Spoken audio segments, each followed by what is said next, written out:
What would you say to a teenager that's maybe got a step parent that they don't know how they feel about them? Like, what would you tell them? It's your choice. You can be miserable and just kind of resent them and hate them, or you can see, how can I get and benefit from this person? They have skill set that you may not even know about. They may love golf and you've never golfed in your life. And they're like, can I go to the driving range with you? I'm going to learn something from them. Relationship is just learning, being, growing, and changing for the better. And having a third parent is another way to get more than in just a two-parent home. So it's your choice whether you interact or not. But why not, since they're there, find something that you can enjoy with them?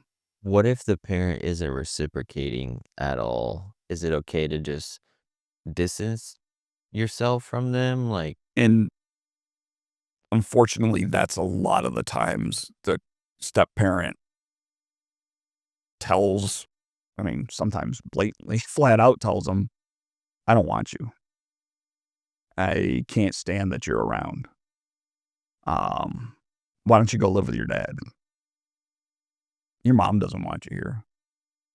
And that is so damaging because you have a child whose parents just both divorced, shattered the universe that they knew and everything that they knew.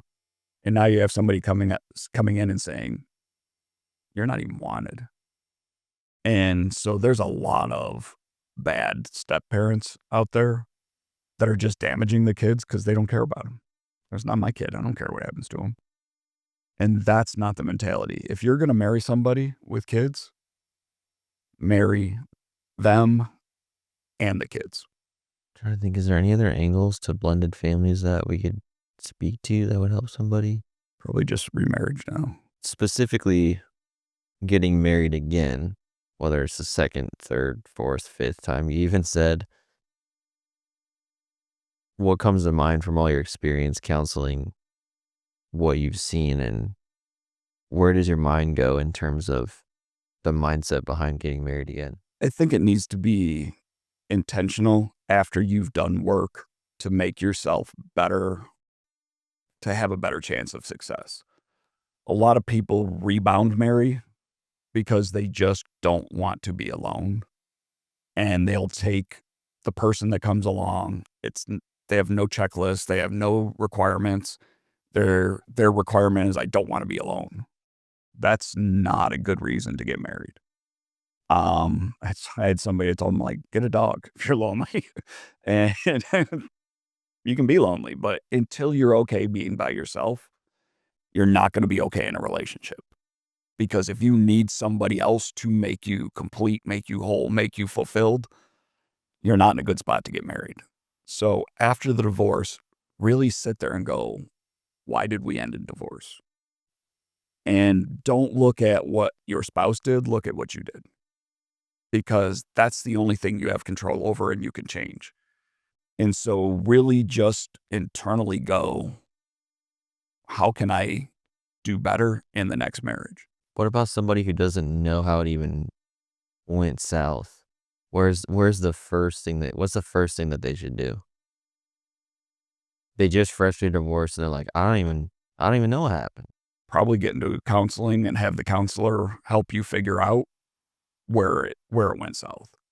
Because if you can't identify, how was your communication? And the greatest myth of communication is that it has occurred. I watch miscommunications all the time in my office. And I love when it happens because I'm like, look, that's a miscommunication. You guys are talking past each other.